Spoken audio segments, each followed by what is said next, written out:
খুলনার বটিয়াখাটার গঙ্গারামপুর ইউনিয়নে হযরত মুহাম্মদ সাল্লাল্লাহু আলাইহি ওয়াসাল্লামকে নিয়ে কুরুচিপূর্ণ বক্তব্য দেওয়ার প্রতিবাদে বিক্ষোভ মিছিল ও প্রতিবাদী সমাবেশ হয়েছে।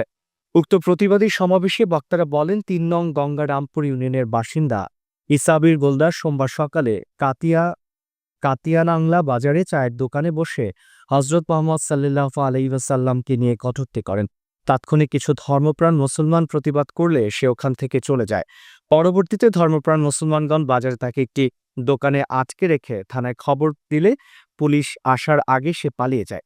এই ঘটনাকে কেন্দ্র করে বটিয়াঘাটার তাওহিদি জনতা মঙ্গলবার বিকাল ৪টার সময় এক প্রতিবাদী সভা ও বিক্ষোভ মিছিলের আয়োজন করে।